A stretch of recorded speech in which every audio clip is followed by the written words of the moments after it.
Halo sahabat Bong Rabes, kita ketemu lagi. Cuman kali ini saya hanya berdua sama Mas Antoni Budiawan karena Mas Lukas sedang ke Tamyang.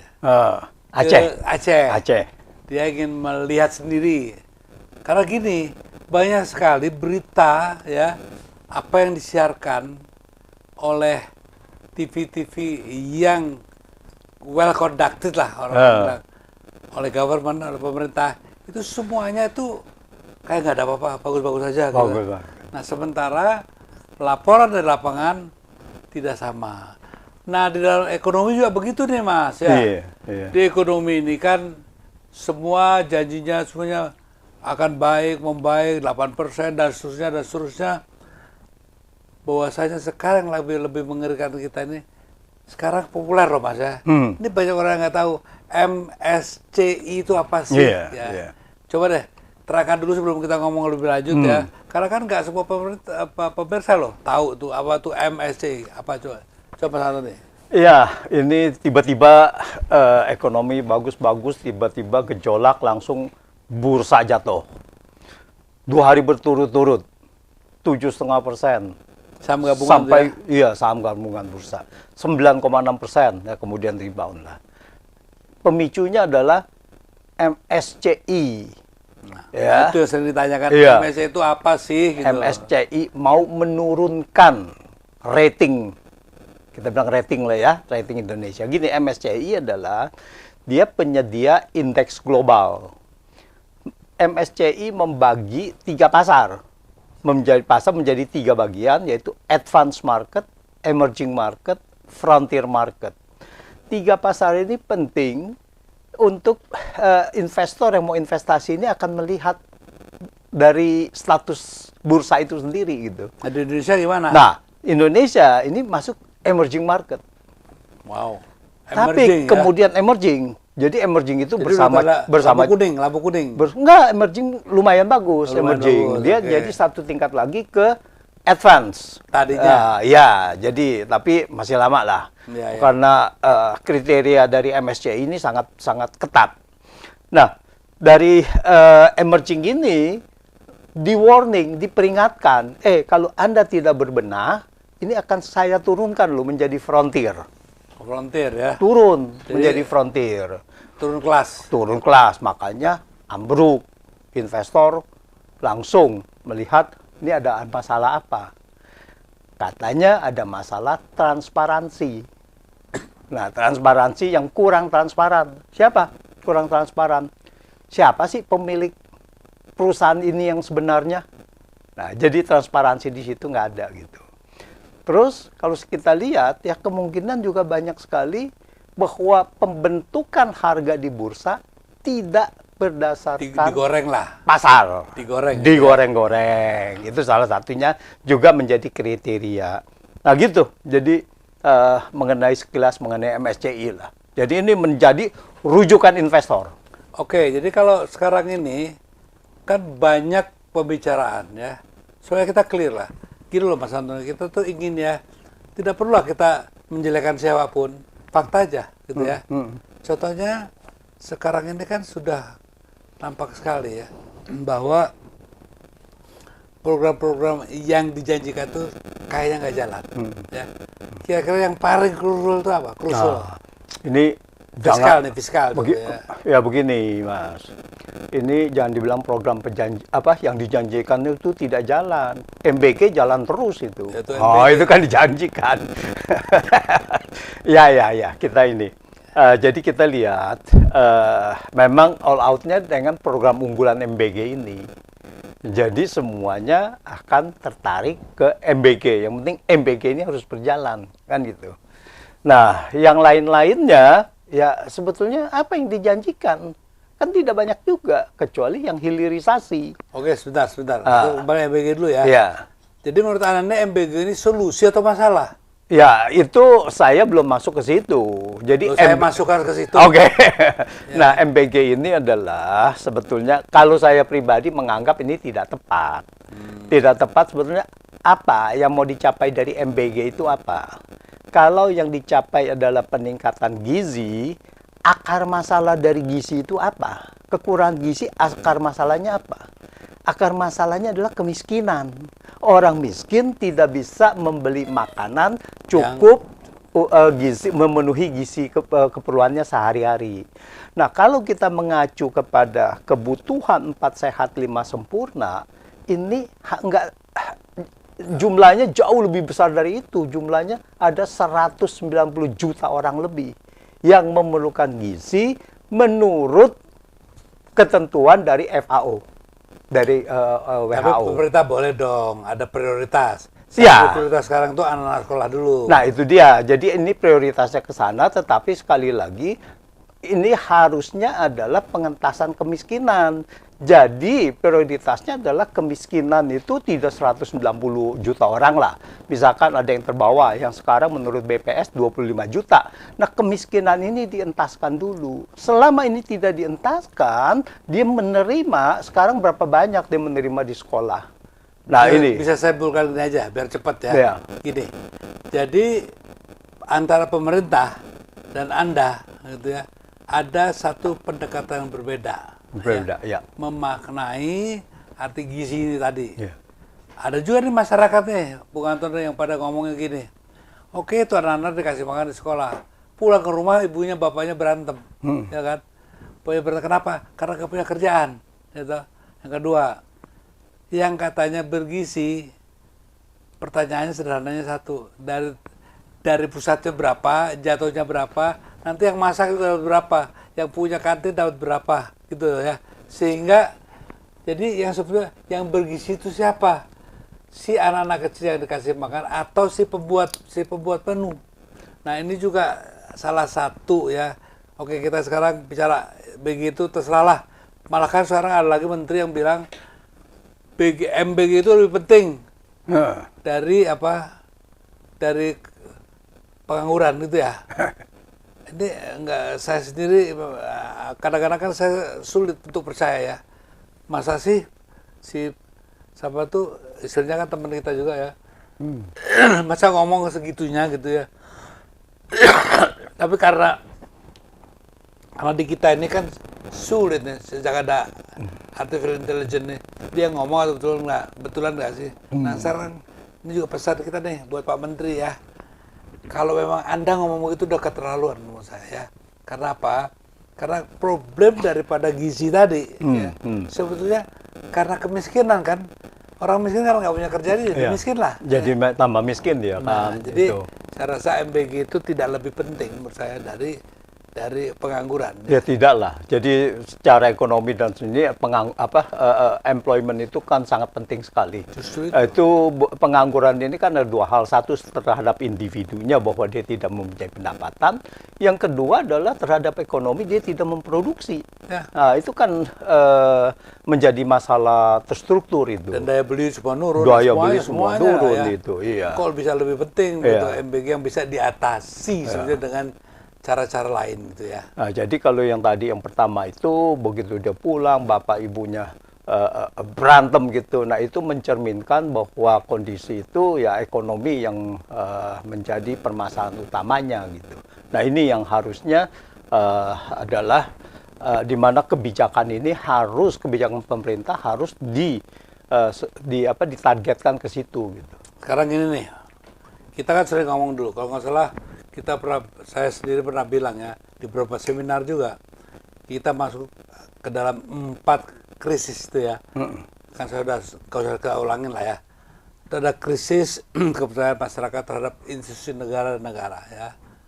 Kedua, krisis berbangsa dan bernegara. Ya. Nah, yang ketiga ini, yang saya tidak bisa waktu dalam setiap seminar saya tegaskan. Kalau masuk ke krisis 3 itu namanya krisis ekonomi. Dalam hal ini mungkin krisis fiskal ya, yang lebih mendasar. Ini kayaknya nih apa yang kita bicarakan nih, malah ada sering bilang, saya bilang Mas, kita ngeri nanti masuk ke krisis ekonomi. Loh Mas, kerang saya udah krisis, Mas bilang gitu. Iya. Indikasinya gimana tuh supaya rakyat juga siap-siap lah. Kita bukan nakutin ya, tapi justru saya kan lebih milih rakyat itu lebih tahu agar lebih siap dan waspada gitu ya. Jangan kita hanya menerima iya aja, tahu dar meledak gitu kan. Gimana? Nah, krisis fiskal itu beberapa kali saya sudah mengatakan ya, krisis fiskal ini kita sebetulnya dari dulu kita sudah memasuki krisis fiskal, tetapi masih bisa ditahan. Khususnya kita rebound pada saat pandemi, di mana harga komoditas naik. Nah, itu membuat fiskal kita menguat. Tapi setelah ini harga komoditas turun lagi. Jadi tahun 2019 penerimaan pajak kita, rasio penerimaan pajak kita terhadap PDB itu 9,8%. Kemudian naik-naik karena ada pandemi, kenaikan harga komoditas. Nah, kemudian sekarang turun lagi. Begitu harga komoditas turun, rasio pajak kita terhadap PDB juga turun.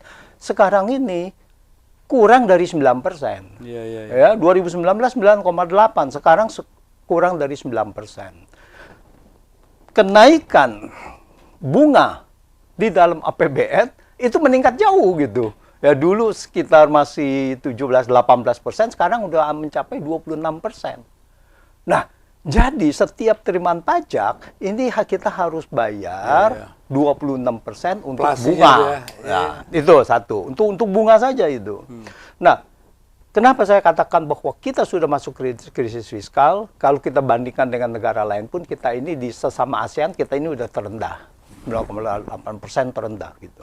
Nah, kenapa saya katakan ini kita sudah masuk krisis fiskal? Ya, kita mau tidak mau pemerintah pusat itu harus membagi, harus transfer ke daerah itu, uang-uang yang ke daerah harus dikurangin. Dan kemudian daerah akan menaikkan pajak asli daerahnya. Nah, itu kan gitu ya, kalau nggak ada krisis fiskal, untuk apa mereka menaikkan pajak? Nah, ini mencerminkan bahwa pengeluaran mereka itu jauh lebih besar dari yang mereka terima. Tapi ada juga yang bilang begini dari pihak pemerintah loh ya, bahwa sebetulnya alokasi sudah diberikan, cuman nggak habis. Makanya kita potong aja, kalau udah kita kasih 300, kok habisnya cuma 200, ya kita kasih 200, kan itu. Nah, ini gimana kok ada justifikasi seperti itu sementara daerah teriak sekarang? Itu gampang sekali. Kita tinggal ngeliat aja angkanya. Kita jangan, ekonomi ini kan tinggal ada angka APBD, berapa sisa APBD dan sebagainya. Ini pada akhir tahun. Lah, kita sendiri juga kan di pusat juga kan masih ada yang tidak terpakai juga gitu kan. Apalagi ada yang namanya saldo anggaran lebih, sisa silpa dan sebagainya ya, sisa lebih anggaran gitu. Jadi di mana berapa persennya dan sebagainya itu bisa dihitung. Tetapi kalau tidak ada pemicu yang tadi, bahwa kita punya rasio penerimaan pajak turun, pasti tidak diturunkan itu. Buat apa kita, meskipun dengan alasan apapun, untuk apa? Ada beberapa daerah di demo segala ya, di Pati lah apa begitu, sampai rakyat di daerah itu merasa, loh kenapa mereka yang harus menjadi korban gitu. Jadi ya intinya kalau ini semua baik-baik saja, untuk apa meng-create chaos gitu kan. Jadi tapi, saya rasa ada tidak baik. Saya jadi mikir nih. Penerimaan pajak kita menurun lah, ya. Lalu utang kita bertambah. Naik. Nah, artinya setiap tahun kan rakyat dibebani, ya. Dan juga siapapun yang nanti yang memerintah negeri ini, itu kan pasti terbebani oleh kegilaan pemerintah sebelumnya. Dalam hal ini juga ada pendapat gini, salahnya Pak Prabowo ini mau jadi pahlawan, gitu. Bilang bahwa semua kesalahan Jokowi saya tanggung soal gitu kan. Nah, padahal kita nggak sentimen kok sama Jokowi. Apa urusannya kita sama Jokowi ya? Tapi kita lagi bicara tentang angka. Angka yang ditimbulkan dan kemudian ditanggung oleh pemerintah Pak Presiden ini, Pak Prabowo ini tidak kecil. Sehingga menurut saya, nggak tahu hitungannya Pak Antoni gimana. Ini susah nih, karena apa? Penghasilan kita kan dari utang atau pajak ya kan. Nah, seperti apa kita suruh utang lagi terus-terusan. Sementara Pak Prabowo bilang, kita sudah tidak mau utang lagi, kita mau berdikar, kita mau ini ABCD, antek asing, antek. Tapi semuanya kok tidak sejalan sebagaimana janji atau pelaksanaannya. Ya, jadi ini bukan masalah sentimen atau apa terhadap Jokowi.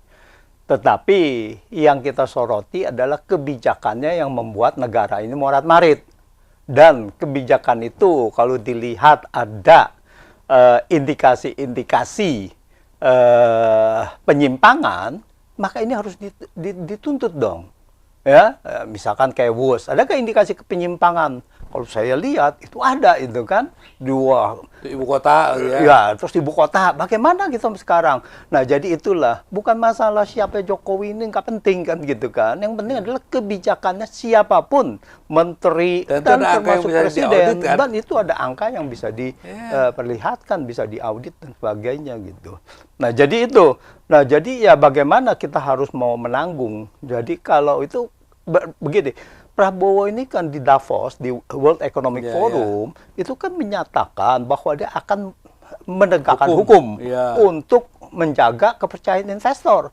Nah, apa arti penegakan hukum ini? Apakah juga termasuk penegakan hukum kepada siapapun itu, kepada mantan presiden? Nah, ini sekalipun mantan gitu kan. Kan everybody for the law. Nah, itu kan harus sama kan gitu.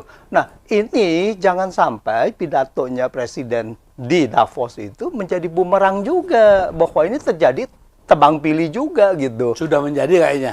Nah, sudah menjadi. Nah, inilah. Jadi, nah ini apakah ini ada kaitannya juga dengan si MSCI ini? Yang kita punya degradasi, karena salah satu kriteria untuk menjadi frontier market yaitu penegakan hukum yang harus, jadi sistem peradilan itu harus independen terhadap penegakan kepada sengketa investor. Nah, jadi jangan sampai ada investor sengketa tetapi sistem peradilannya tidak independen. Artinya terjadi kriminalisasi. Nah, kita beberapa waktu terakhir ini, kita melihat nih, banyak sebetulnya orkestrasi, kok orang kelihatannya tidak bersalah, kok kenapa menjadi disalahkan jadi tindak pidana korupsi. Ini perusahaan-perusahaan loh. Tapi biangnya dia itu. Iya. Dan mending kalau ini salah, gitu terlihat bahwa ini salah, ada satu kasus. Tapi ini permasalahannya gini ya, ini juga teman-teman buzzer nih ya, saya bisa mengerti lah kalian membela kayak apa, karena mungkin juga ada hal-hal yang kalian harus lakukan. Tapi tolonglah, bangsa ini sedang dalam keadaan yang tidak sehat, tidak biasa-biasa saja gitu ya. Jadi cobalah jangan kemas sesuatu pemberitaan yang justru, kenapa saya tanya dari awal aja tentang MSC itu apa aja ya, supaya pemirsa tahu. Kadang nonton ini kan kadang-kadang belaga tahu tapi nggak tahu gitu. Masa saya tanyakan, saya juga biar dapat penjelasan. Jadi gini, dari apa yang sering kita dengar di kalangan ibu-ibu, tadi aja barusan saya di tempat satu teman saya sedang keseripan ya, pembicaranya sama. Ini gimana sih Mas? Mas kan temannya Prabowo. Iya, dulu dia sebelum jadi presiden sih teman, sekarang kan presiden udah saya rakyat biasa gitu ya. Nah, kebijakan-kebijakannya ini banyak yang bilang, Mas, ini kok kayaknya delusional deh gitu ya. Apa yang diomongin ini kayaknya kok satu hal di mana mungkin sebelum jadi presiden ya, dan setelah 3 tahun ya dia pengen jadi dan gak jadi, yang kembali jadi, makanya dia lupa pada 3 periode. Iya. Oh, iya. Pada hal yang sebetulnya harus dilakukan, sehingga utang budi yang berlebihan kepada mantan presiden sebelumnya gitu, yang katanya menjadikannya jadi presiden, itu sangat berlebihan sehingga apapun ditelan gitu. Sehingga hal-hal yang merugikan beliau pun gitu ya, sehingga terjadinya kekisruhan ini gitu. Yang kalau saya sih tetap tidak berubah lah. Dari analisa saya, yang dirusak Pak Jokowi itu kan peradaban. Jadi seluruh institusi berbangsa dan bernegara ya, kita lihat aja deh. Nah, di bidang ekonomi seperti Anda bilang tadi, kira-kira kemungkinan tuh masih ada nggak nih ya? Kedepannya gimana kalau gini terus? Contohnya tadi di rootnya BJ udah mengundurkan diri, itu kan satu hal yang nggak bagus juga ya. Nanti gimana nih? Apakah dengan BIM salah BIM-nya Pak Purbaya gitu ya? Tapi dari beberapa teman-teman ekonom, termasuk Anda juga sering saya dengar tuh, kayaknya kok agak sulit dikalau penegakan hukum dan ketegasan presiden sebagai the real presiden gitu kan. bukan de jure loh, tapi de facto de jure presiden. Ya. Mungkin akan beda. Gimana menurut Anda? Nah, ini pertama ini menarik mengenai pengunduran diri dari Direktur Utama Bursa Efek Indonesia. Nah, ini harus ini ada permasalahan sebetulnya yang dalam sekali gitu. Nggak hanya mengundurkan diri saja gitu. Nah, artinya bahwa pengunduran diri ini setelah MSCI memperingatkan ada masalah transparansi dan sebagainya. Harusnya kalau ini adalah masalah teknis, ini kan harus diselesaikan dan mudah diselesaikan. Tetapi dengan pengunduran diri ini berarti bukan permasalahan teknis. Berarti ini masalah yang lebih besar dari itu sehingga dia tidak bisa menanggung beban itu.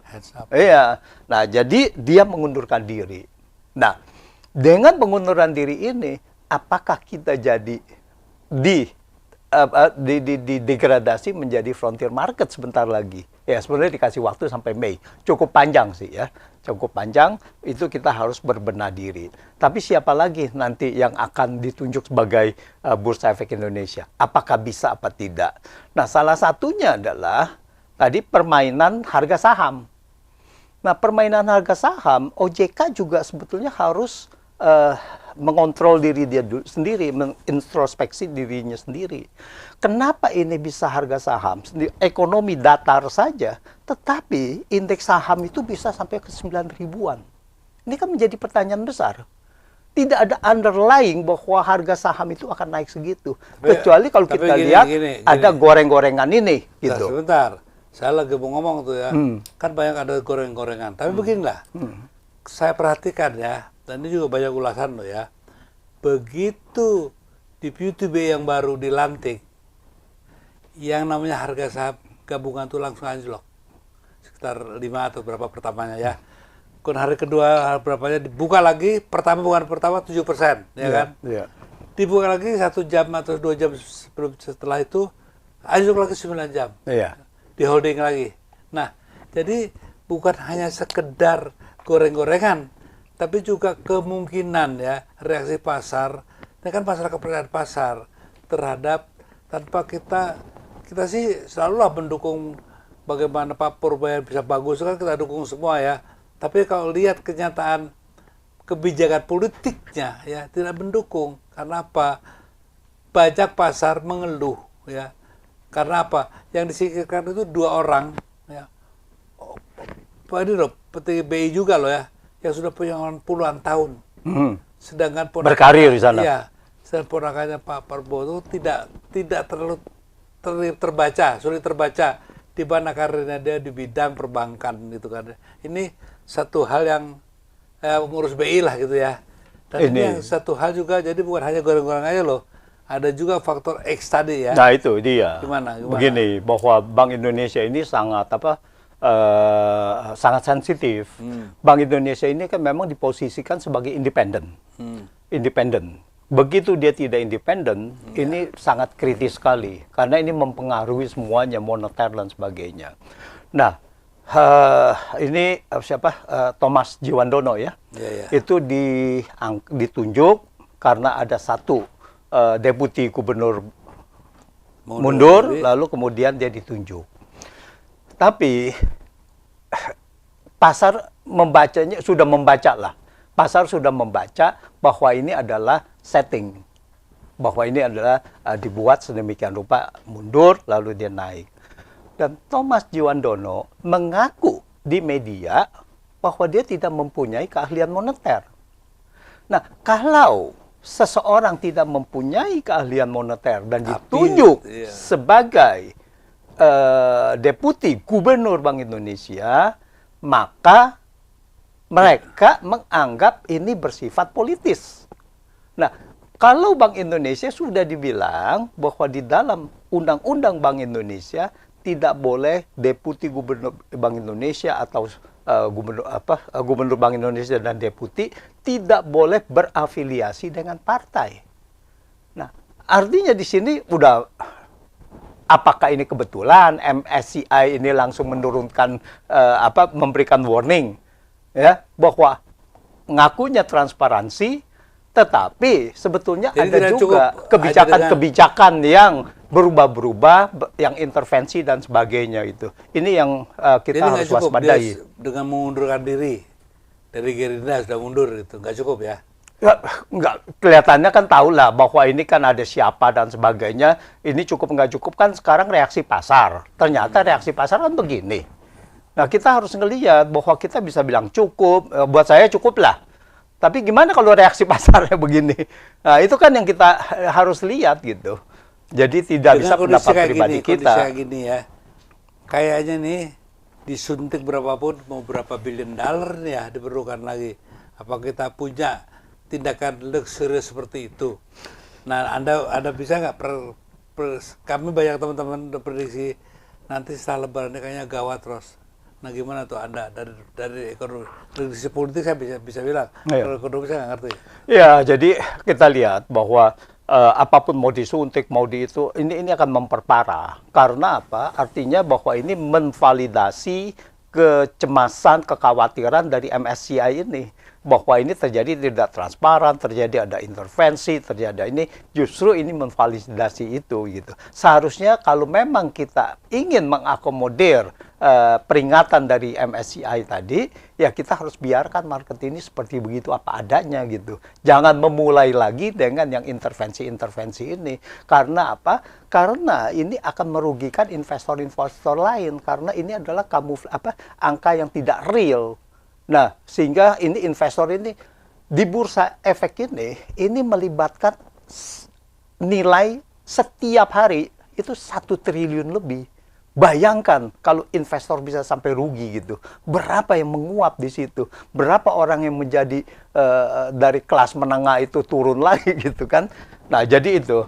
Jadi dilihat dari ekonomi, kalau kita begini, ada dua kondisi. Pertama adalah kita bisa selamat kalau harga komoditas naik. Tapi gimana? Nah, itu di luar dari Daya jangkauan belinya kita. gimana sih, daya beli turun kok? Jadi bisa melalui fiskal. Oh, fiskalnya. Fiskalnya bisa naik, bisa mendapatkan dan bisa menjadikan transfer Oke, lagi bisa, ya. ya. Itu satu. Sebetulnya seperti kayak tahun 2021, 2022 itu melalui fiskal gitu. Bansos gila-gilaan dan sebagainya gitu. Nah, itu MBG aman lah, MBG pada saat itu kalau terjadi Kenapa begitu. kok ada selalu MBG selalu aman itu? Iya, karena ini kan program unggulan. Begini deh. Kan ada satu program unggulan, ada janji unggulan. Iya, iya. Janji unggulan Presiden Subianto itu ya, mensejahterakan rakyat. Iya. Itu yang pertama loh. Iya. Bukan memberi makanan anak sekolah, bukan, mensejahterakan rakyat. Nah, dari konteks ekonomi yang sekarang ini, bukan mensejahterakan dan justru ya menuju ke arah di mana rakyat juga nanti akan kesulitan dengan adanya krisis fiskal atau krisis ekonomi lah ya. Nah, Itu ini gimana? begini, kita akan dua hal. Satu melalui dari fiskal yang tadi. Yang kedua adalah tentu saja fiskal juga melalui kebijakan-kebijakan publik yang keberpihakannya kemana. Nah, kalau kita lihat dari 2019 ke 2024, selama 5 tahun, pertumbuhan ekonomi kita itu setelah meskipun ada jatuh, tapi rata-rata masih 4,77%. Tetapi kelas menengah turun 9,4 juta orang. Terus yang rentan miskin naik.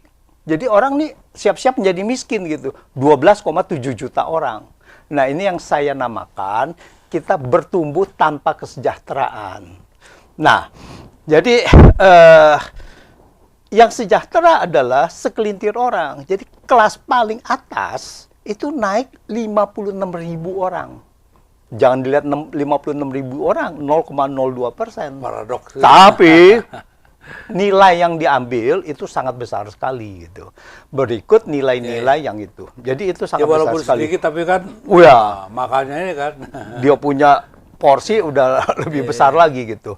Nah, jadi inilah, jadi policy ini kita lihat berarti dari 2019 ke 2024, kebijakan-kebijakan publiknya itu tidak berpihak kepada rakyat. Itu berpihak kepada pemilik modal. Salah satunya adalah kebijakan publik itu dalam mineral, ya, dalam batu bara, dalam tambang ya, maksudnya. Itu semua berpihak kepada situ. Jadi mereka yang mendapatkan kenaikan komoditas pada tahun 2021, 22, 23, itu semua terjadi transfer kepada para elit yang tadi itu, kelas atas itu. Nah ini, yang ininya tidak ada gitu. Oke, tidak menerima apapun. sebagai dia terakhir nih ya. Kalau lu bilang tadi kan, artinya pembagian kekayaan negara ini gitu ya, hanya kepada orang-orang tertentu itu yang diuntungkan. Ya. Ya, dah. Ya. Nah ini kan terjadi bukan hanya zamannya Prabowo dong, gitu, karena dia baru setahun. Bukan, ya. makanya itu. Nah, makanya pertanyaan saya terakhir nih, Iya. terserah apa nanti para buzzer mau bicara, tapi bagaimana Anda melihat warisan dari yang ditinggalkan masa lalu ya, yang berakibat pada terjadinya hal seperti ini, atau yang kedua nih ya, kalau Jokowi itu, kalau Prabowo suruh bersikap ya, jadi apa, hero yang pahlawan yang agak kesiangan juga ya kalau mau jadi pahlawan ya. Nah, gimana kira-kira kedepannya ini Anda bisa nggak prediksi ke depan ya, setelah kita menghadapi puasa dan kemudian Lebaran kayak apa akan terjadi, apa kira-kira? Ya kalau kebijakannya seperti sekarang, ini kan kita lihat kalau ekonomi ini kan tergantung dari kebijakan, ya. Kalau kebijakannya tetap, apa ekonomi bisa berubah? Kan nggak mungkin bisa gitu.